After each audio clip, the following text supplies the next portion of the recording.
Welcome to The Problem, a Lockwood & Co. podcast. I'm Caitlin. I'm Alan. And today we are talking about the first half of Part 2, The Unexpected Grave. Part 2 of The Whispering Skull. Whatever. Right. Which kicks off in Chapter 3. I feel like we usually have a little, not life update, Banter, but a little banter here at the beginning. I don't know. Yeah. We had a bad morning here, so it's like... We had a lot of false starts, so it feels like we just got to go. But, yeah, sure. Chapter 3. Lucy picks up breakfast. Lockwood practices fencing, and George struggles with his identity. I did not read this first. Oh. Poor George. He's having a little freak out. They're all having not the best time in this first chapter or two.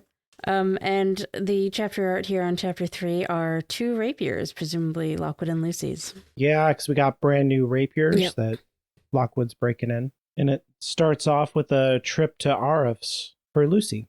Yeah, picking up some food. But also, it's really just describing how they're in summer. And it gives a completely different vibe to book 1. Because she's just like, it's bright, it's sunshiny, I'm in flip-flops. Everything's good.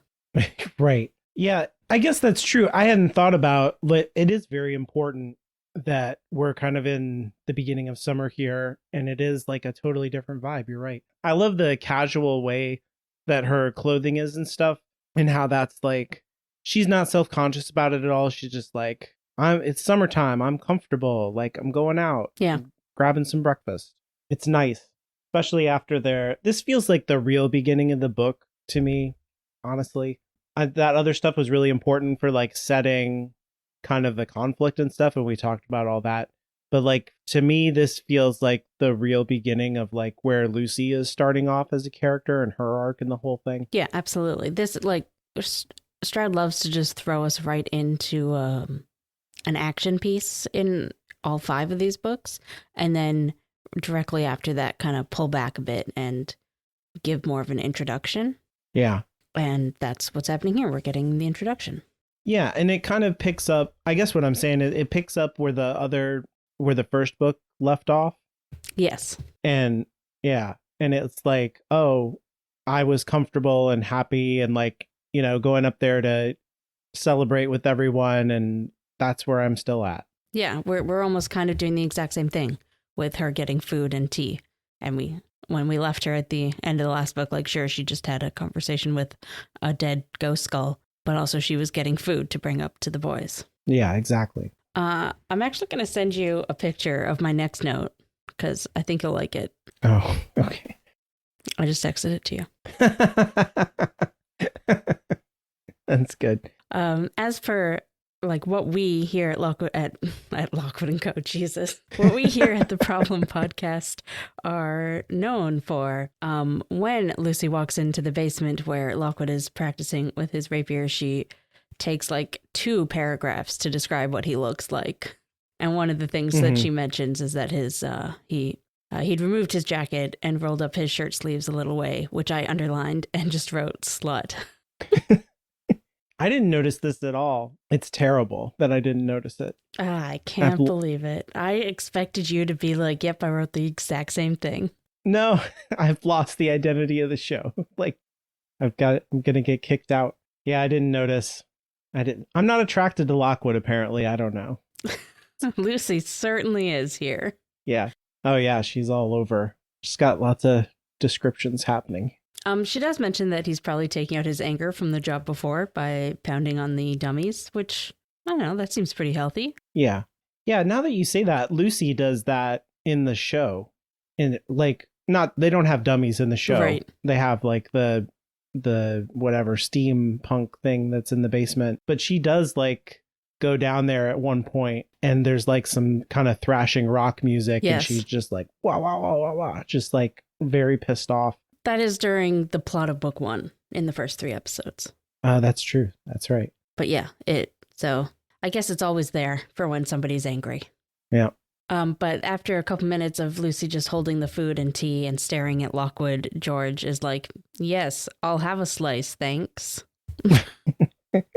If you can tear yourself away. Poor George. I love George so much in these chapters. Yeah, I noted that one down, that George was calling out the lustful staring of Lucy there. Yeah. George, I think this really begins to the kind of third wheeling feeling that George has. Yes, that's true. I'd forgotten that that was this book. So Yeah. yeah, that's a good point. I asked our friend from another podcast, Frances, who lives in England, that like she goes out and buys Swiss roll. And I was like, I think I know what that is. They're like little Debbie snacks. I like those, but they're pretty tiny for breakfast. And I was like, this isn't like a thing of little tiny Swiss rolls. Surely I was raised as a poor American. So like my idea of cuisine is like completely bad. And so I was like, is Swiss roll like a thing that people would have for breakfast? And he's like, no, it's like, it's junk food. It's like a dessert. It's like, and I was like, okay, that makes sense. That she went and picked up this makes sense to me that like they're, a kid household and they're just like cake for breakfast. Sounds awesome. Yeah, I would expect it not to be like a little Debbie thing, but to be like a proper cake that she A big, yeah. or Yeah, Swiss I roll learned, type cake. Yeah. right. Yeah. When I looked this up, I learned that they are in fact the size of cake. And so I was like, oh, okay. It's like a whole real thing and not like a fake American snack thing. No, it's very much like something that I would make for Christmas dessert, like a chocolate log type of situation. Mm-hmm. But she just got one for breakfast one day. Yeah.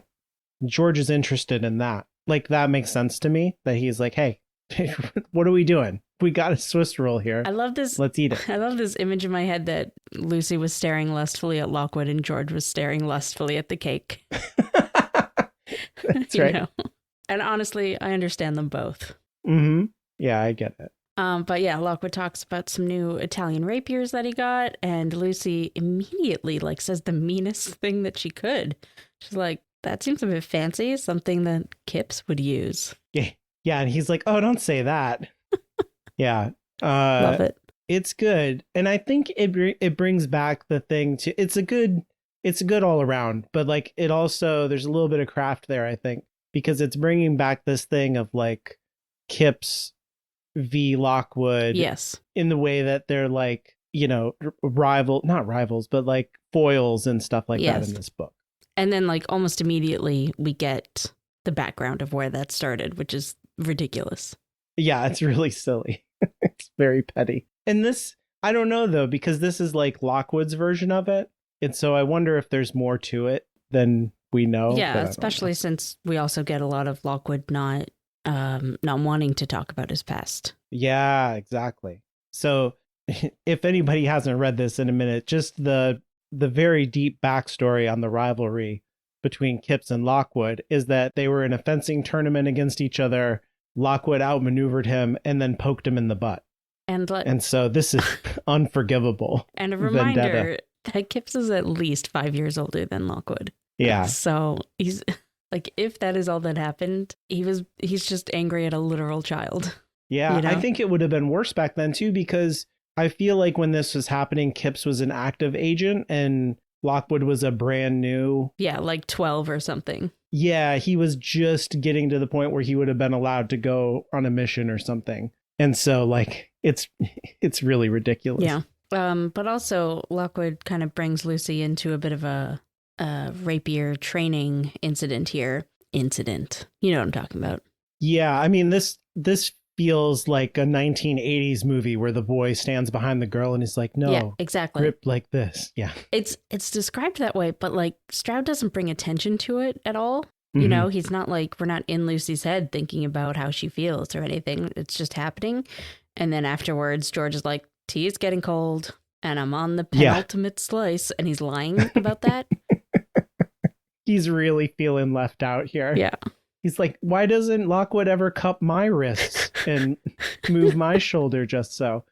Yeah. Exactly. Yeah, he talks about I looked this up because of who I am, where he talks about a Kuriashi turn and some other technical things. And as far as I can tell, none of them are classical fencing things. And it's kind of, I think that's kind of good actually, because George explains later that all that stuff that Lockwood's talking about is a bunch of made up fluff in his opinion. Yeah. By the higher up agencies that tell everybody else this is how you do it. And he's like, it doesn't matter. Like, you just do whatever works on a ghost. You don't have to be fancy.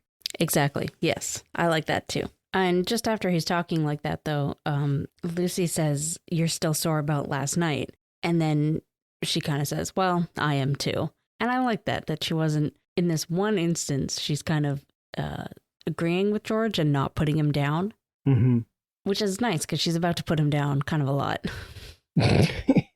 This is also like, it helps him to open up and talk about his past a little bit. And I thought that this was like an interesting contrast too, that there's a lot of stuff in this chapter about how Lockwood won't be vulnerable. He won't open up. Both George and Lucy talk about this, and how that is like kind of enticing to Lucy while it's like infuriating at the same time. Yep.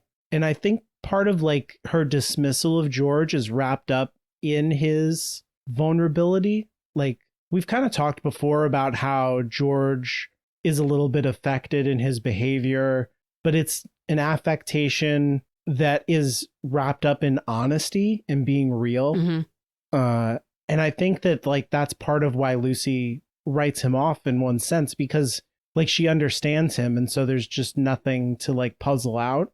So he's just less intriguing than Lockwood, I think. He's less mysterious. So he's like very quick to open up about like, this is how I got Skull, and this is what it was like when I was at Fitz, and on and on and on. And Lockwood, talks about poking Kipps in the butt and then immediately changes the subject. Yeah, and almost immediately runs away.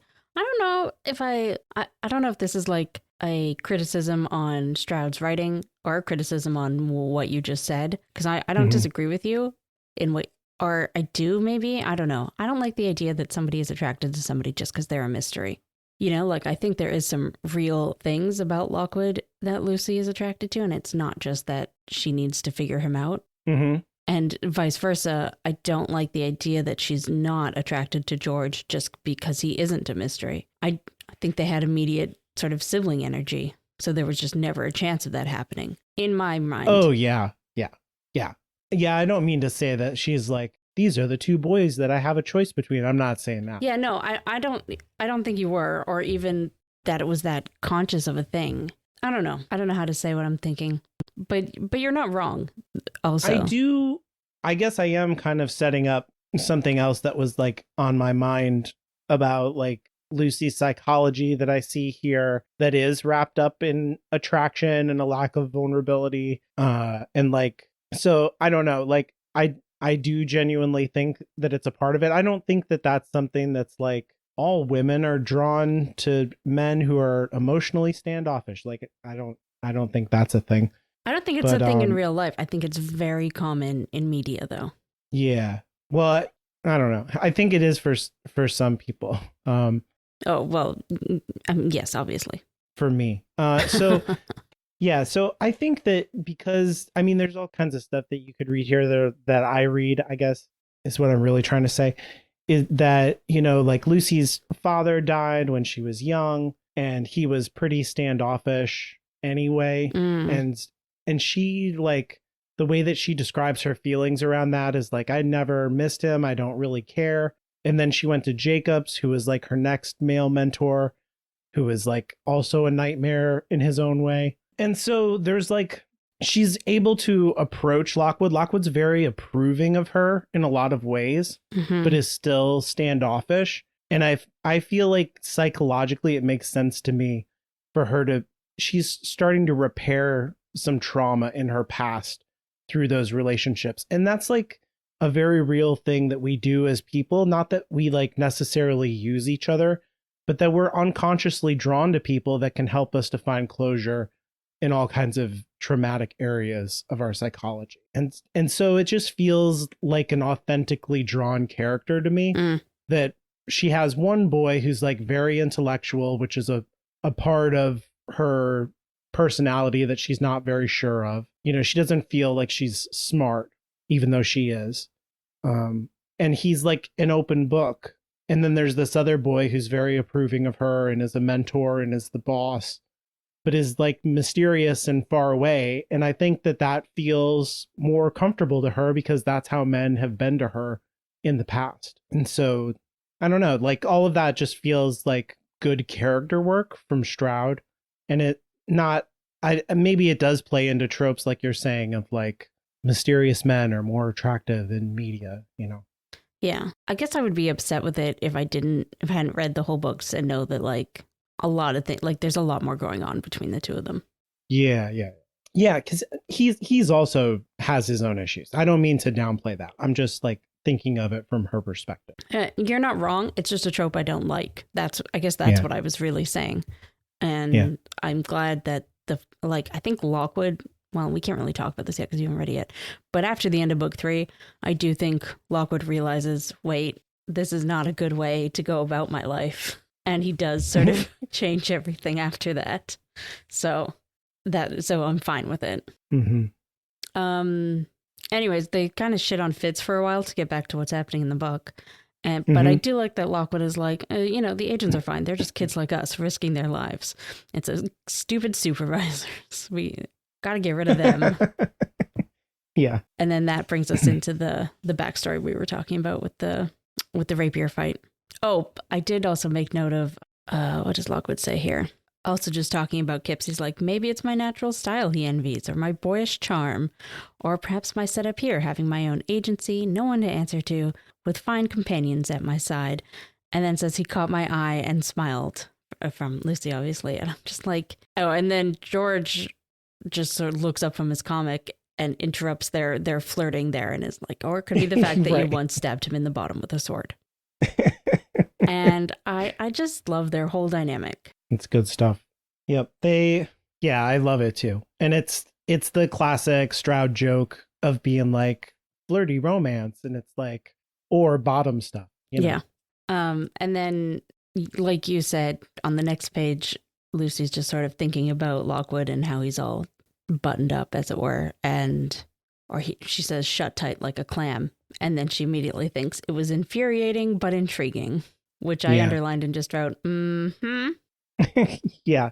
We've talked about how they're teenagers, and the books and the show let them be teenagers and make like bad teenager choices. And I think this is just like a pretty typical, like, some people are attracted to people who are emotionally unavailable, and that's why they're attracted to them.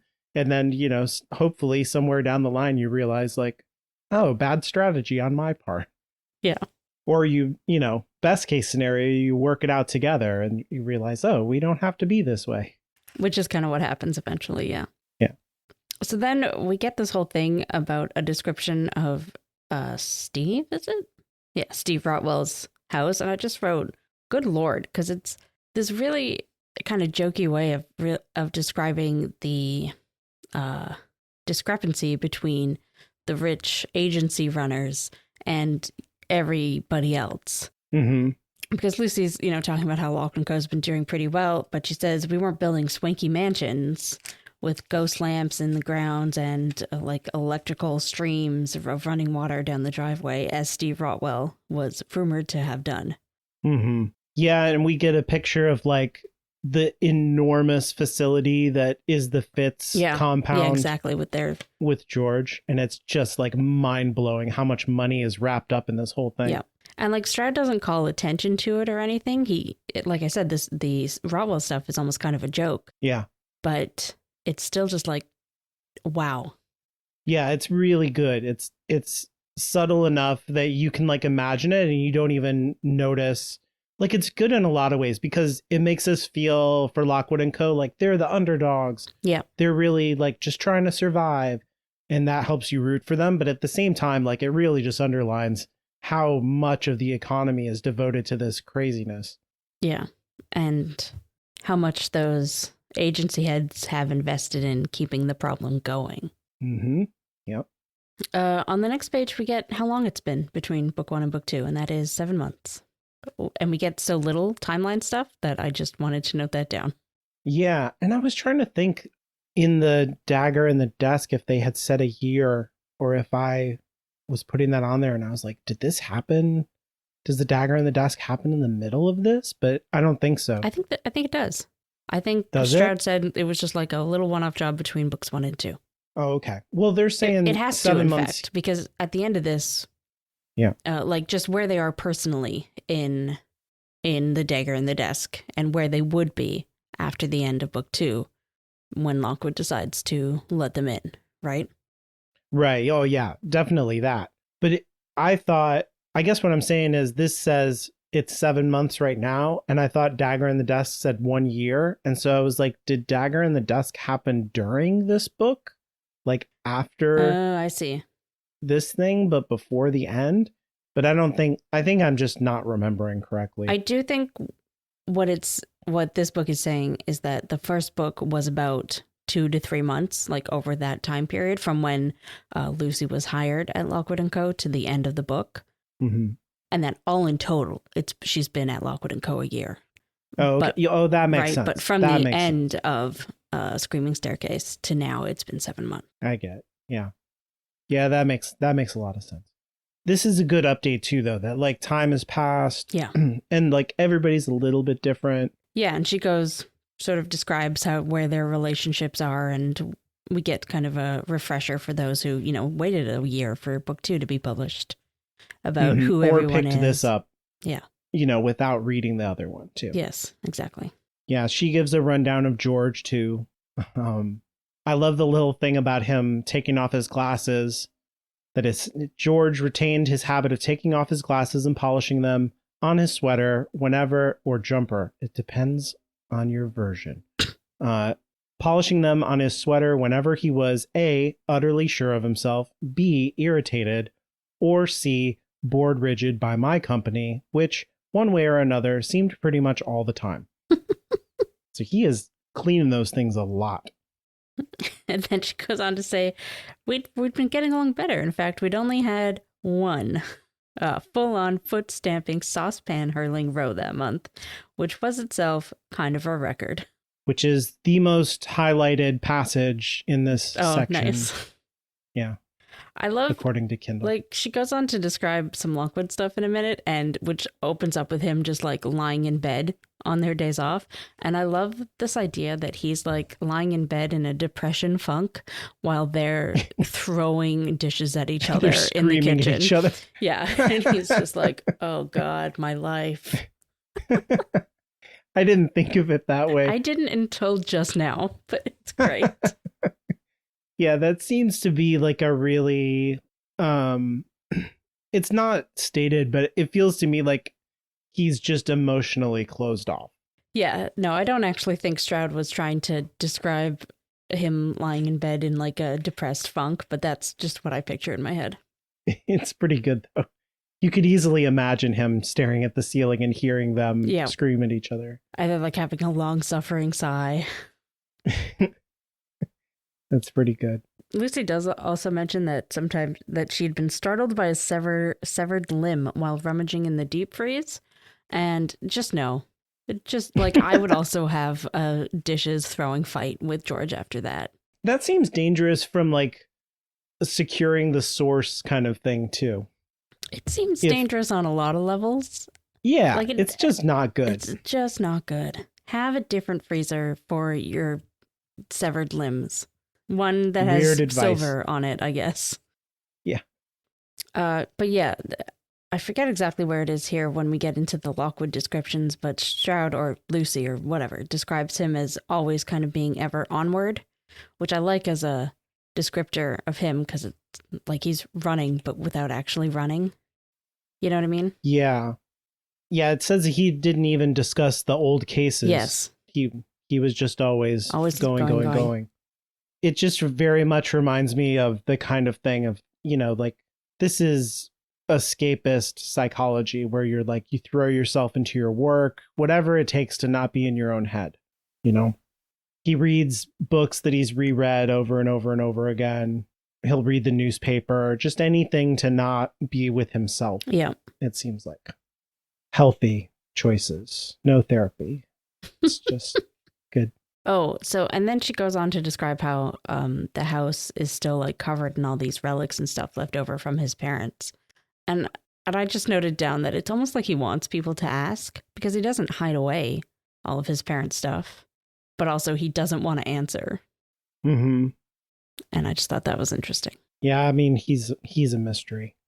Because, like, before inviting people to live in his house, he could have packed all that stuff away, hidden it in the room that he asks them not to go into. Mm-hmm. But instead, he leaves it all out so that they can see it and wonder. Yeah, I wonder too, to him, like, what that stuff symbolizes. There's nothing in this book that really says anything to that. If it's like, oh, I'm keeping it the way that my parents had it exactly, or if it's like, this stuff all means something to me, or it means nothing to me, and I will prove it by, like, who cares if it's there. Right, but I'm sure if George or Lucy asked him about it, he would immediately shut down. You know, He'd be like, I don't talk about that. Yeah. So it's interesting that he makes the choice to leave it all out for them because it's interesting stuff. Mm-hmm. Yeah. Yeah, it comes up later with Joplin too, being interested in all the little things that are on the wall and stuff. Yeah. And then we get sort of a recap on Lucy also, and I really like how she describes herself here because you really get the feeling that she feels very at home at Lockwood and Co. and that she's feeling confident in herself and her abilities and happy for possibly the first time in her life. Mm-hmm. And I like that for her. Now all she needs is a flamethrower and she can be happy forever. And a talking skull. Yeah. She's a little bit down on herself in her looks and things like that. And yeah, but who isn't when they're 16? Oh no, I get it. And I noted that as in terms of, like, that exact thing as, like, normal teenagerhood, but is subtly related to the thing we always bring up when she perceives someone as being, like, another woman. Yes. As being pretty. I guess I don't mind it here because she's not comparing herself to other women. She's just saying, This is me. And again, it does showcase that I get what Stroud is trying to do with Lucy and that I just think he went about it poorly in other situations. Because here it's good. It's fine. It makes sense. My favorite line when she's describing herself is she says, height-wise, I hadn't grown any. Yeah. Because as somebody who, like, reached their full height at 14, I sympathize. Yeah. You wait and it doesn't happen. Mm-hmm. Yeah. I mean, that whole paragraph's about her being kind of mid in all of these ways, but then she goes on to be like, but yes, I am, like, an incredible listener with superpowers. Yeah. So she knows where, you know, her real skills are, and she's, like, very interested in exploring that space. Yes, and then that kind of leads into talking about what had happened with Skull at the end of book 1. And so that's the end of chapter 3 before we get back to the cliffhanger from book 1. Right. Yeah. Which is, again, that sort of thing is echoed in all of the books. All 5 of them that we open with that action piece, like I said, and then come back to whatever cliffhanger we were left on quite a few chapters in. And I really like the style. It's interesting, and it would definitely keep you reading if you'd read the first book and were like, the Skull talk to you, get to it already. Right. But it's also good because, like, it really does set up the novel. I mean, obviously it includes Skull, and that's, like, a very important thing. But I would argue in a lot of ways, this isn't even Lucy's book in some ways. You know what I mean? Yeah. And then it's like, it's not even about that relationship. I feel like their relationship is more cemented in the following book. Absolutely. Yeah. Yeah. And so, like, in a lot of ways, what was set up in book 1 as the big cliffhanger is just, like, an evolving thread in this one. And this book is about completely different things than that, which is, like, I love that kind of choice artistically. It does. I like it too, but it also just sort of feels like he had this plan for Skull. And then at the end of book 2, he was like, well, that was my plan. Now what can I do with him? And that's when Skull becomes more interesting. He becomes a character. Yeah. Yeah. I agree. You can feel that, but it's also, like, extremely cool. Yeah. So then we're on chapter 4. Yeah. In chapter 4, George tells Lucy how he stole Skull from the Fitz agency, and Lockwood reveals that they have been invited to the Fitz ball. And the chapter art is Skull, partially uncovered by a cloth in He's peeking jar. out. Yeah. My first note here is don't mix those up, and I don't know what the mummified heart and the bottle of gobstoppers. that are next to each other. Don't mix those up. That's good stuff. Yeah. That's like, yeah. I didn't note that down, but when I read it, I smiled because I was like, that is like Stroud's world. Yeah. Right there. It's so good. And it also mentions right there the black leather casebook that Jonathan Stroud talks about online all the time. That's what he names the file that he has of all their story ideas that he hasn't worked out yet, which I love. That he's like, he has one foot in that world imaginatively. Yeah, I like that. How like this wasn't his first book series, but it does seem to be the one that he's, or maybe it's just the one the fans ask about the most, so then we get the most information about it, but it does seem like the one that he is most attached to. Mm-hmm. He's always got a couple of ideas spinning around with it. Lockwood's always in his head, it feels like, a little bit. Yeah, I like it. So then we learned that George has been doing a lot of experiments with the Skull so Skull talked to Lucy at the end of book 1 and hasn't spoken to her since, which I love that he's being a little bitch about it. A great introduction to him as a character. Like, what, you shut me up that one time? Fine. I'll never speak again. Right. I've got eternity. I'll show you. Yeah. So George has been doing a bunch of mean things to the Skull to try to get him to speak, which I would just dig my feet in further. So that's fun. Yeah, this is pretty interesting to me as like a world building thing, and also like as this is like a philosophical stance. Yep. That is like a big difference between Lucy and George. George doesn't see visitors as people, which I think is right ontologically, like in the world. I don't think the visitors are people. Skull is certainly a character who has like his own motivations and ego and all of that kind of thing, but I don't know if that is necessarily attached to who he was as a person in life, or is like, I think it's like a second version of himself. But Lucy is like, we should relate to them, we should sympathize, we should like get inside their head because that's like what she does. But George is like, they're evil and it doesn't matter what we do to them because you can't be morally, you can't do anything morally wrong to something that's evil. Yeah. Or he definitely, I don't know if he sees them as evil, but definitely not like a real creature of the world. You know, he does things to them that you wouldn't do to an animal. Oh yeah, definitely. So it's not just that they're not human. It's that they're not alive. They're not real almost. Yeah, they're not people, like I say. And I think that Lucy does see visitors as people, and they're both right and they're both wrong. Yeah. It's good to have this like extreme polarity between the two of them. And this book kind of moves both of them, I think, closer to the other side, which is more true about what's happening. I mean, visitors are kind of echoes of the people that they were. And there's something to be sympathized with in their trauma and the emotions that are bound up with them. Mm-hmm. But not all visitors are victims, you know, the way that Annabelle Ward was. Yeah. And we're going to learn about that in this book. Yeah. And George says, you know, it's a visitor. Anyway, do visitors actually feel pain? And I just wanted to say that I, too, would like the answer to this question. Yeah. He doesn't like baths. We know that so far. Yeah. Because he told Lucy about that. But like, if I remember correctly, and I might be wrong, he does talk about, like, Skull talks about the experiments later, and he doesn't say whether or not they hurt or anything. He just says he didn't like them. Yeah. But he also doesn't like George, so it could just be that he didn't like spending time with George. Yeah, he doesn't like being around George. Yeah.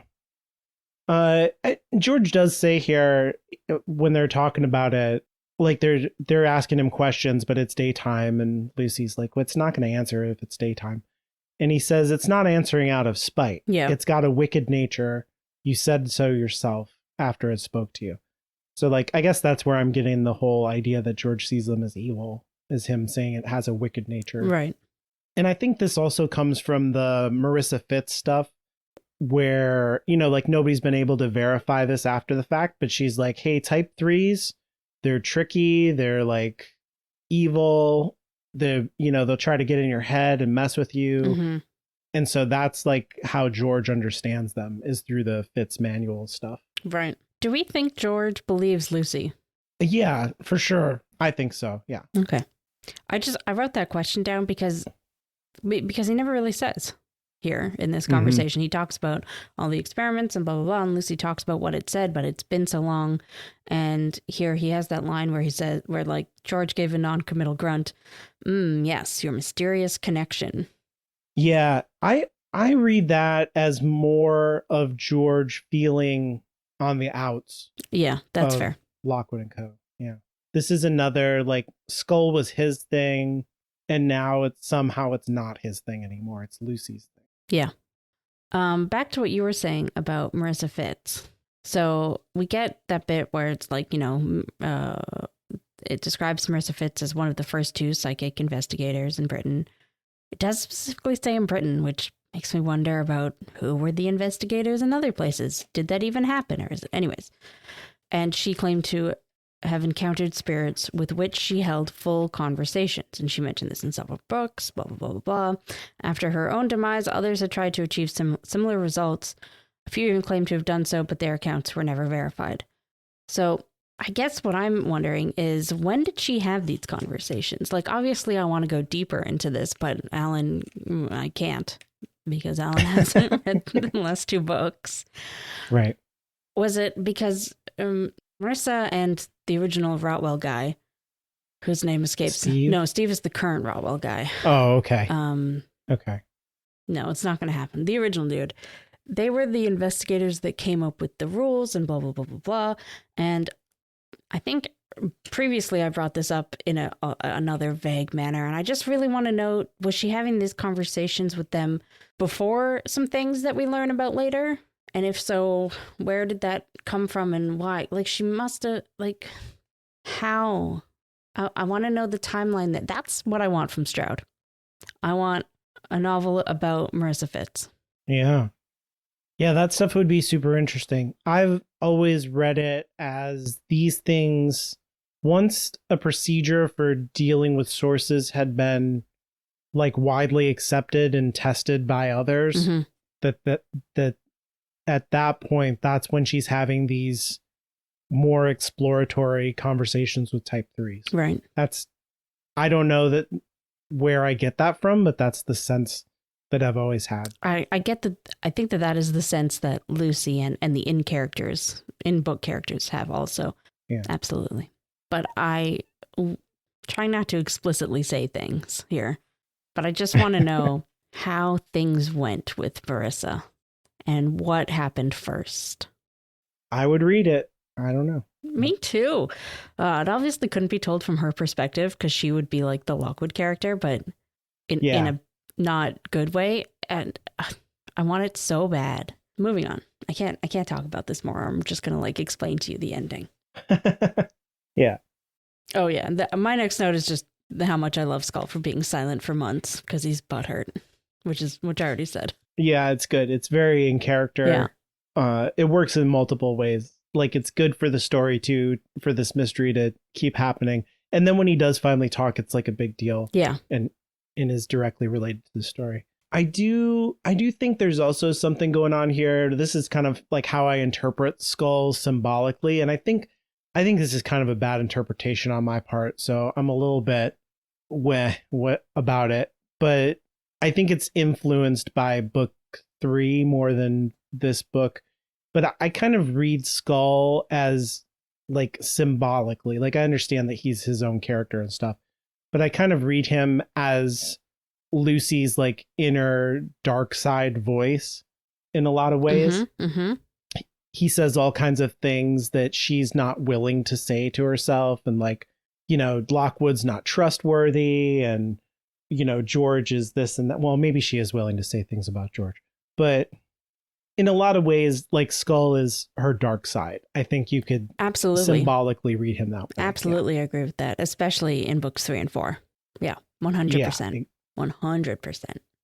But she is uncomfortable with that dark side of herself. And she's also uncomfortable with Lockwood's dark side. She doesn't want him to have a dark side. And I think that her discomfort with that is with Lockwood like keeping secrets and like making bad choices, maybe. Like she always tries to interpret his choices so far in book one and in this book as being like the most responsible, good version that could have happened. But we know that like Lockwood has some death wish stuff going on with him. And I feel like she just doesn't want to see that stuff. Mm-hmm. And so it's kind of wrapped up in the same way that she is suppressing her own darkness and like is uncomfortable with it. So like I highlighted this part and it says like all at once I was hearing the ghost voice talking in my head, really talking. I mean, addressing me by name. It told me things, vague, unpleasant things of death's coming variety until I turned the lever and shut it up. And so like, you know, symbolically, that's kind of like you have these dark thoughts about somebody you're attracted to and you're like, nope, not going there, not thinking about it. Or you have dark thoughts about yourself or the world through a dark lens and you're like, nope, got to be Miss Positivity, got to be, you know. And it's not even that Lucy is not all that positive. Yeah, in her inner dialogue that we get to see. Yeah. So, and it's, that's interesting. I think, it's just interesting that she can like turn off his voice and then the voice,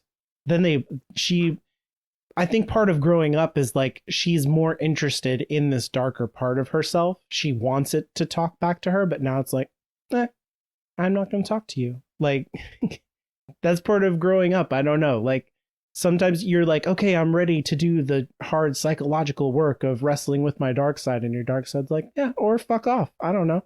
How about that? I like that a lot. And it's interesting to think of from the perspective of Skull always being asked to be free.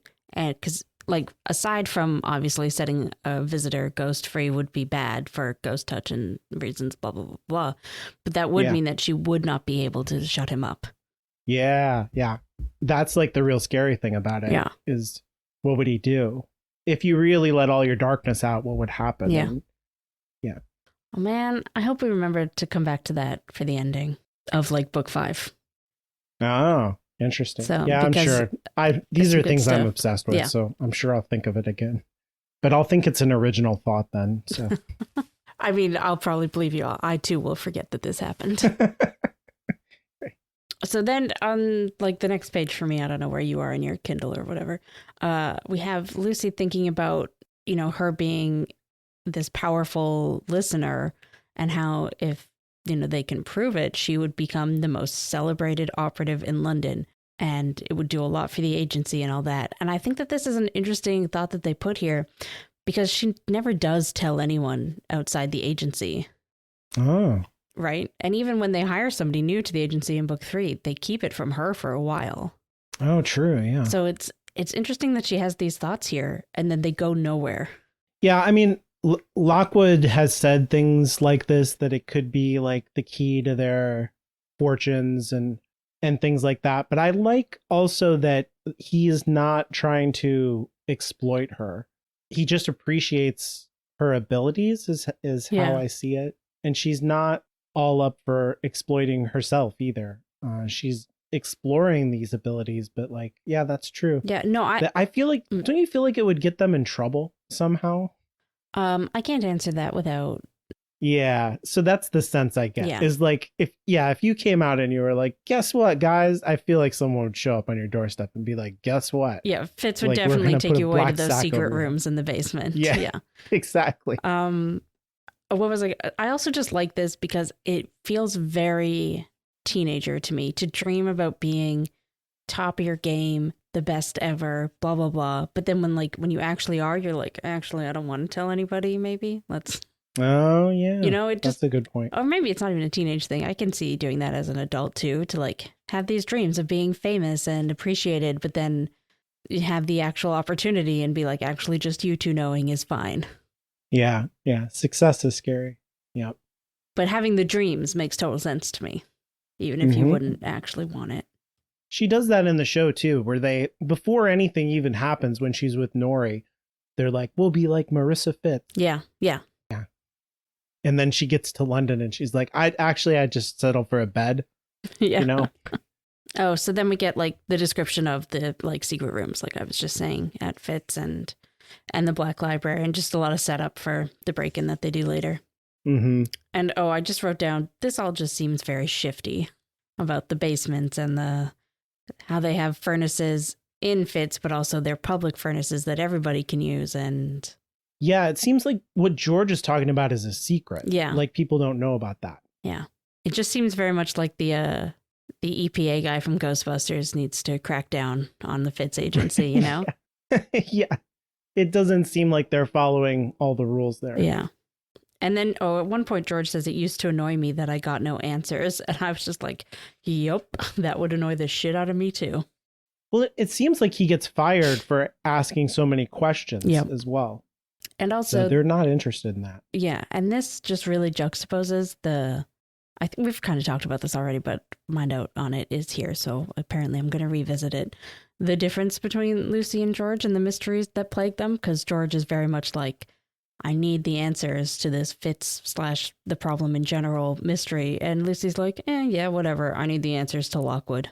Right. Yeah. And the answers to Lockwood, George is like, yeah, that doesn't bother me. Yeah. Yeah. Their ambivalence in either way. Yeah. It's interesting. And it's like what I just talked about too, where she is willing to like dig into her darkness a little bit more now and like wake Skull up. She's also wants to dig at Lockwood's darkness and see like what's going on. And it also speaks to their roles in the agency, or like in the story even, right? Because she's the listener who wants to know about, who wants to figure out the visitor's concerns, while George... Yeah, to connect. Yeah, to connect. Yeah. And George is the researcher who wants to know the bigger picture. Yeah, that's true. And I almost wrote down their talents, but of course, George's isn't a talent, capital T. Like, that's not his psychic ability. Yeah, so it's a talent in the way that we talk about it for like, work and stuff. So, but that's just interesting, though. That George's talents, capital T again, are kind of mediocre, but he has that other part of him that makes him part of the team. Like, I don't know. It's just good writing, I guess. Yeah. Yeah. And except that part of his personality hasn't been working out yet, which is like George's whole problem. Yeah, but I mean, he's lost his groove. We're in the beginning of the series, in the beginning of the book. You can't be. You have to. Yeah, he needs somewhere to go. I do like the joke that he makes right here, where he says it's in the same part that we're talking about. Mm-hmm. George gave a skeptical snort. Oh, come on! You love all that mystery about him. Yep. Just like you love that pensive, far-off look he does sometimes, as if he's brooding about important matters or contemplating a tricky bowel movement. Yep. Don't try to deny it, I know. And then Lucy's like, what's that supposed to mean? And he's like, nothing. No, nothing.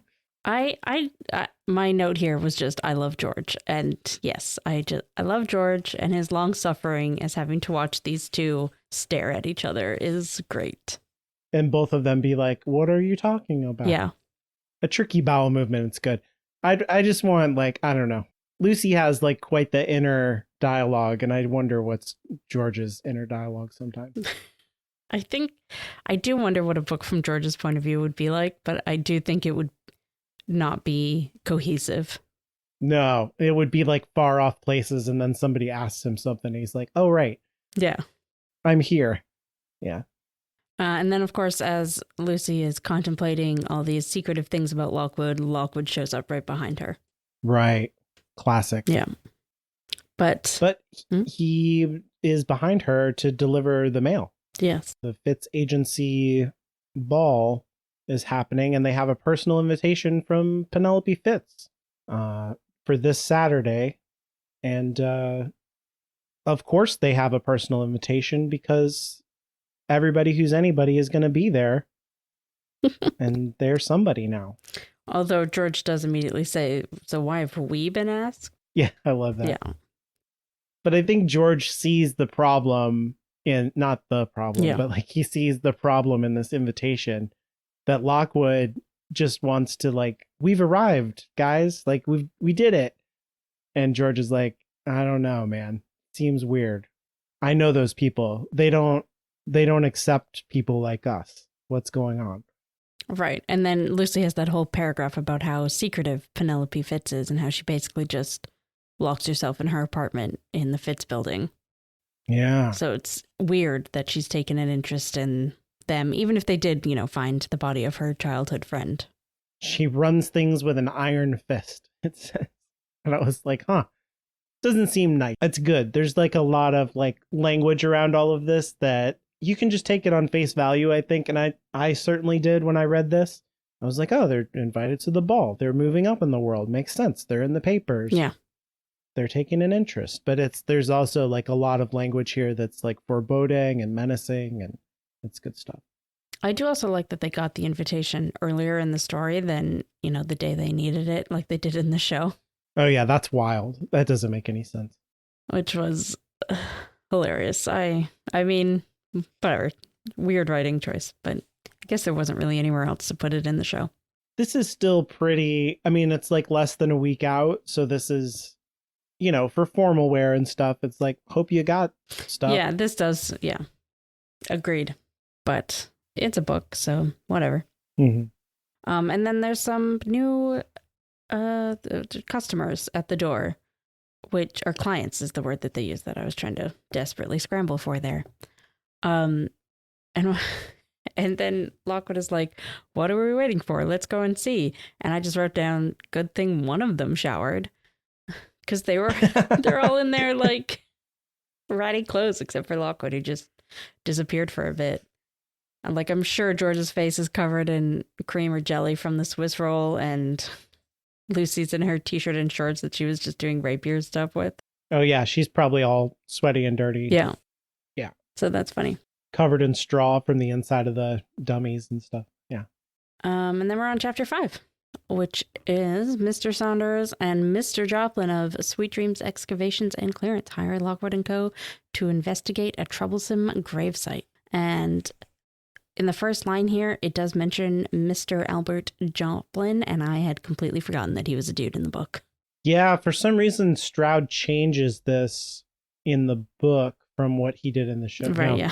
So, like, yeah, I also am constantly imagining Elise Brealey, and then I'm like, oh, no, it's a boy. Yeah, ditto. That's great. And the chapter art is the jelly roll that they transfer from having for breakfast to being like for tea for the clients. And when I was first looking at it, I was like, and a button or something in the background, and I couldn't figure it out, but it's the hat pin on what's his face's hat, Saunders' hat. But it doesn't look like a hat at all. So I was like, did they put a button in a crack in the wall? Why and how is that relevant? Like, I just couldn't figure it out until I hit it in the story. But then, yeah, it's the hat. It's a little sunburst pin on a hat. Yeah, these guys are delightful. What nice people they are. I was just going to say, we then get the most long-winded explanation about what's going on because Saunders cannot fucking stay on topic for 2 seconds. He loves to talk. Yeah. He loves his own voice. He loves things that are convenient and easy. Like, I just did not write notes on some of these pages because dude was just talking. Yeah, I think I went several pages without taking a note for the same reason. I think my first note, it says, he winked at us as if that settled the matter and took a loud slurp of tea. Lockwood's polite smile remained fixed as if nailed in position. Yeah. My first note is when he, well, okay, to be fair, I did first write a note about, they talk about how graveyards that were previously declared safe are now no longer safe. So I did write down that the problem is getting worse. Mm-hmm. So that's a nice little world building tidbit. And then, but just after that, Mr. Saunders calls Lucy girly. Girly. And I wrote down, ew. Yeah. He does it at least one more time in this chapter, and I despise it. It's good. Yeah, it's good in the sense of like, we're not supposed to like it, right? Yeah. It's bad. Especially just after Lucy got talking about how confident she is in her agentness now and how like she gets respect from people on the street when she wears her rapier. And then this guy's just calling her girly. And I'm like, I want to punch this man. Oh, he's such a piece of shit. Yeah. He's bad to everyone. He's bad to his coworker, his partner. He's just a condescending misogynist. Yeah. Yeah. But that is also, like you said, it's wrapped up in a world building tidbit about the problem getting worse, and about also like the ways the laws are changing and how DPRAC is enforcing the laws and stuff, which is what creates this whole thing. Yeah. For them to do. So like, yeah, it's really good. Like, there's no point where Stroud is like, Saunders was an unlikable fellow. It's just like dripping off of everything that he does. Yep. And he almost like takes a break from describing Lockwood for a bit, and you can tell like that eventually Lockwood is just sitting there like frozen because otherwise he can't be polite to this guy. Oh yeah, he can't say anything. Like I said, his smile was nailed to his face because otherwise he's gonna punch this guy. Yeah. Yeah. So then Saunders is like describing what they do, and eventually we get this bit about a kid that was ghost touched, but like he just glosses right over that because he's just describing the things that happen on their excavations and stuff. And that's what I pay him for. Yeah. Everyone gets paid quite well. I have my doubts. Whatever that means. Yeah. Yeah. Yeah. He talks about his crew. I mean, it sounds like the most like we used a lot of contractors because we don't have to pay them insurance, you know, like it's good business. It's smart kind of a guy. Yeah. I kept thinking of the guy that they cast from the TV show, even though he doesn't fit the physical description, because he's so good at being like a slimy dirtbag. Yeah, he just is this guy. Yeah, it's really good. Saunders is a big pile of crap, but Joplin's not much better, to be honest. He's just a different kind of pile of crap. He is kind of like George's dark side. Yeah, that's true. Yeah, that's true. I do love that they have that moment where George has heard of him and like read one of his articles, because that kind of sets up a connection between the two of them in a very believable way. Yeah, and it's really important too, because like I said over and over, George is feeling left out. He's, you know, the connection with Skull is now a connection with Lucy. Lucy and Lockwood are just constantly flirting. So for him to make a connection with anybody is like really important. And I think it's supposed to also kind of augment how we feel about Joplin. We're supposed to be like, oh, this guy is a real piece of shit over here, but this one, he's like a little disorganized, whatever, but I could like him. Yeah. So we trust him a little bit, and that'll be important for the plot. Yeah, and then this is where I didn't really take any notes because they're just describing what's happening. But anyways, eventually we learn that there's a grave that isn't supposed to be there. It's not on the records, and when the sensitives that they hired go near it, they get dizzy and sick feeling. Like one girl just wouldn't go near it again. She walked away and was like, nope, I'm out. And eventually Saunders goes over to it because he has 0 psychic ability. Surprise, surprise. And finds that it has a name on it, which is Edmund Bickerstaff, which means nothing to no one. I know. That's a really good joke. Yeah. I like what he says about the sensitive girl. It says, of course, it's hard to know just how seriously to take all that. You know what psychics are like. Oh, yeah. Indeed, Lockwood said dryly, being one myself. Really that was good. But I think it also shows how, because Saunders is described as probably being older than the problem, and it's like in the dagger in the desk whole thing where the teacher was kind of like, oh, you know how kids are, they just make stuff up. Yeah. But then someone threw a dagger at me, so I thought maybe I should check it out. So like there's like a set of these adults who just cannot cognitively tune into the fact that yes, the world is haunted, because they like grew up in a world where that wasn't true. Yeah, but also it's interesting from Saunders's point of view because he makes his whole living on it. It's literally his job. Yeah. So I don't know. Like that feels real to me though. Yeah, no, it does. It absolutely does. But it's weird. Like he makes his whole living, but he still doesn't quite take it seriously. And I feel like there are, I'm sorry, I'm interrupting. No. I'm just saying that completely describes his character. Yeah. I feel like there are people like that in, like in the internet age who are like, oh, the internet is a bunch of bullshit, but like they work online and stuff, like because they grew up in a time where the internet wasn't a thing. And they're like, but I have, like a TikTok and that's how I advertise for my business and blah, blah, blah, blah. Yeah. And it's like, you're a weirdo. You know that, right? You're like, Or like the boomers who taught us when we were young to not believe anything that we read on the internet, but now we'll believe fucking anything that they read Yeah. anywhere on the internet. And it's just exactly. what are you talking about? Please have some media literacy. Please. Yeah. That's a better example. But exactly. Yeah, that's the exact feeling that I get from this guy. I'm sure he's a QAnon in his spare time.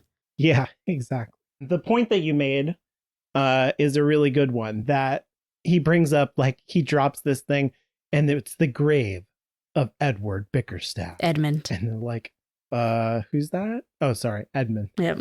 And they're just a big nothing. They're like, don't know who that is. Sorry. And then immediately he's like, yeah, I hadn't heard of him either. Yeah. Like, he's not upset that his reveal was nothing. These are, yeah, it's very derpy. It's but it's funny. So then we get the bit about how Deepak requires them to dig it up at night, even though it's a dangerous ghost, so that they can get compensated for hiring agents. It's good stuff. It's fucking wild. Well, the lives of children are cheaper than taxpayer money. It's just the worst part is that I believe it. Like, it doesn't feel like Stroud is reaching, in order to get his plot working. It feels very believable. It's really crazy. Like, because how much would it take to, like, just, I don't know. Like, it would be bad to scoop out all the bones in this place. And there's got to be, like, they say there's catacombs and stuff, so it would be a big operation. But to, like, just go around and just burn all of the remains, or pile them into a big silver or something, and just know that it's taken care of. But they don't do that. They're like, no, got to check it out one at a time. And probably it's going to get worse. Like, when they check out a grave and be like, this one's fine, if things keep getting worse in like 20 years, then it's not going to be fine. Yeah.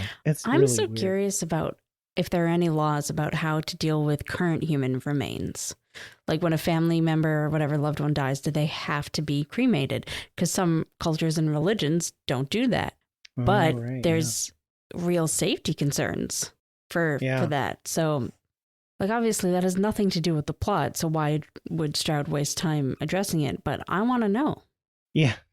There is kind of a hint about that later. It's not in these chapters that we read, where George talks about, like, why would they use an iron coffin? They didn't know, like, kind of implying that maybe there is iron in the coffins now. But yeah, I don't think he ever, like, lays that out specifically. It's a good question, though, about religion and stuff like that, because probably religion is more important than ever to some people. Yeah, but Stroud largely leaves it out of the books, which is it's good. Interesting.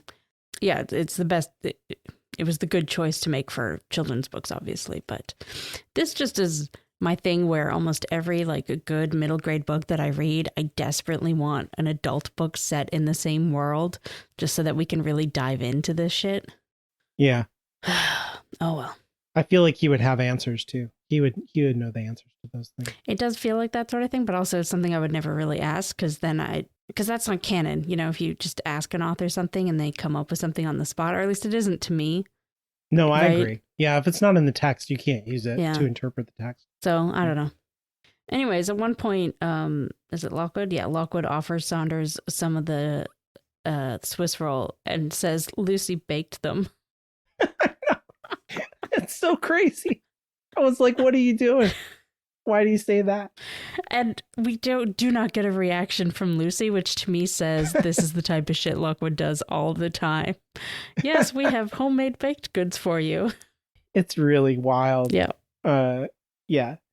It's a good turn, though. And it shows that, like, Lockwood has gone from being, like, trying to control himself between boredom and anger, and is now, like, actively intrigued. He's in it. Yeah. So he's, like, being for whatever reason, like, very hospitable and being like, here's our homemade baked good. Yeah, there's a interesting ghost now, so Lockwood is in. And then on the next page, Saunders calls Lucy girly again. Ugh. It's bad. Continues to be the worst. They do talk about here how Bickerstaff had a bad reputation. Yep.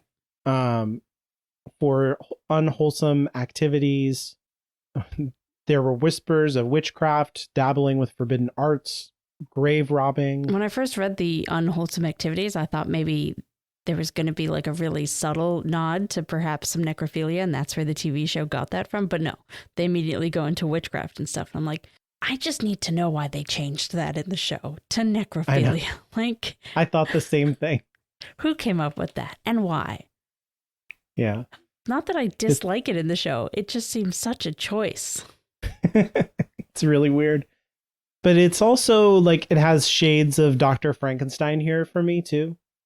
Yeah, I can see that. Because that's like how Dr. Frankenstein works. He's like in the book, it's like there's all this science stuff that he's learning at school, but then he has this like occult book about death, and it's because he combines the two things and like his grave robbing and stuff at night that he's able to, create his monster. Mm-hmm. And it feels like Bickerstaff has some of that energy. Yes, and I like that connection actually from what we learn about Bickerstaff later on. Yeah. And then we get to the thing with the rats. Ugh. I have a personal fear of rats. I had a big problem with, like, I highlighted a huge portion of this and I was like, this is terrible. I don't like this at all. And yeah, we find out that Bickerstaff kind of sent his staff away for 2 days with pay, and then somebody was like, that's a long time. And I'm like, have you heard of a weekend? But okay. In the 1870s, they're not wrong, I guess. So they sent the staff away, and then he had a bunch of his friends / colleagues show up at the house, and nobody knows what happened over those 2 days. But when they came back, the place was overrun with rats. The guests were never found, and Bickerstaff's body was on the ground, eaten by rats. Mm-hmm. That's the report anyway. Yes. I was going to say that, we don't know any different yet, but we talk about future stuff all the time. So yeah, a bunch of that isn't true. Yeah. I mean, this is information that Joplin was able to dig up on the situation. And it is important to know, for later, because there's a cover up and a change of information. There's also this is like a classic Stroud joke, and is actually the go-to one in my mind when we were talking about the show, where they're like sitting here discussing all this stuff. And Saunders says, so that's how Dr. Bickerstaff ended up, as a pile of bloody bones and sinew. Nasty. That last slice of Swiss roll now? Anybody want that? Yep. And he's like, oh, it's a gooey one. And then he bites into it after talking about how the rats ate Bickerstaff. And that's the humor here. That's what we're doing. And then I like that the chapter ends, I know that this would be the other way around, obviously, but on the same line that the scene ended in the show, like with Lockwood saying, we'd be delighted. Oh, no, he says irresistible in the show, doesn't he? It sounds irresistible or something. But it's the same, feel. For sure. Yeah. It's like a jumping off. Yeah. We're going to go do this. You can just feel the opening credits there. Yeah. It's important we get a little moment from George, too, where he's very turned on and intrigued by the whole thing. Oh, yes. He talks about, he's like, what killed him? Was it the rats? Was it something else? There's so many loose ends. It's crying out for further research. Yeah. So this is really tapping into George is coming off of a big loss here. He's hitting dead ends with Skull. And this feels like a mystery he can sink his teeth into and solve. Yeah. So that's pretty important for what's going on with George. Everybody's in, but Lucy, it feels like Lucy's pretty passive. Yeah, we don't really get a Lucy reaction here. Maybe next week. She's just watching it all. Maybe next time. Because that's the end of the podcast. Sorry, everyone. Yeah. What's your best joke or favorite joke? It might be the go-to joke that I talked about. I don't know that it's the funniest, but it's definitely the archetypal joke, I feel like. To have here's all this gross stuff and then a food joke or whatever. That's just Stroudian humor to me, it feels like. And it works. It's really good, but it didn't have me cackling or anything. I just really like from the very beginning, when we talked about it a lot, when Lucy is lustfully staring at Lockwood and George is just like, yeah, I'll have a slice. Thanks. if you can tear yourself away. That is good. That's my favorite. I think it just That's- really sets up their, like, it's funny, it's good, and it really sets up the dynamic quite well. Yeah, it's brother and sister stuff too. If like, Yeah. And like I said, Lockwood doesn't call out a lot of the tension between Lockwood and Lucy. He just sort of puts it in. But very occasionally, George call it out. oh, you mean Stroud? You said Lockwood doesn't call it out, and I was like, Yep. Yes, I did. Yes, I mean Okay. Stroud. Sorry, Stroud doesn't. That's okay. Like that whole paragraph almost. If George hadn't said anything, you could just write it off as book description, you know? Right. Because Lucy doesn't say like she was stuck staring at him or anything like that. It's George that says, "Hello, food." Yeah, exactly. And then you realize that she's just been standing there holding a cake, staring at him that whole time. Yeah. And you're like, that's weird behavior. I have to assume her mouth was a little bit open, you know, just hanging there. Yeah. Right. Make it very embarrassing. Yeah. Yeah, that's a good joke. I don't know that I had any punk rock moments. There's just so much character setup and world building that's going on for the whole novel here. I think there is one, but it's when George stole Skull, right? So it's doesn't happen in here. We just hear about it in here. So it doesn't feel like a moment that you can choose.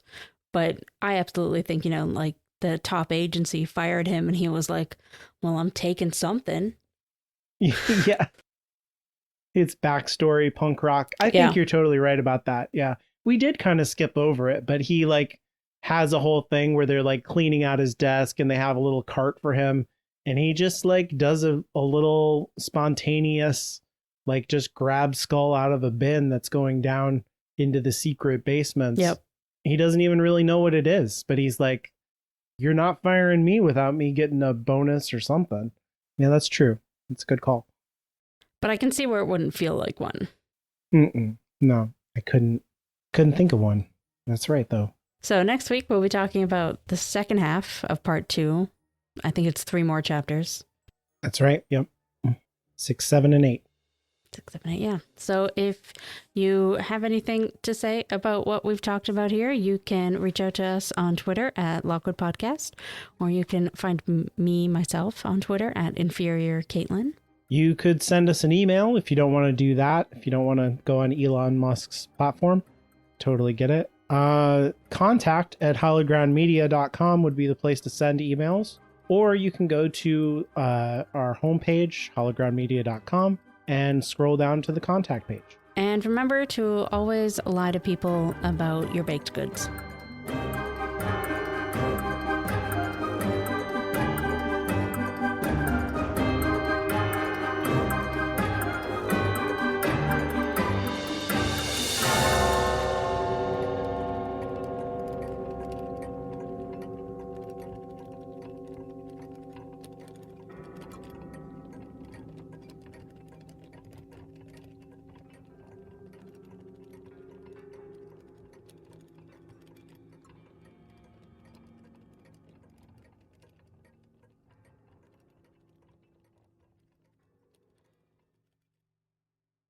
I will share a picture one day when it's not just a fucking disaster of books. You don't even understand I've gotten all the boxes out. It's just books everywhere. It's just so many books. You don't understand the amount of books I own.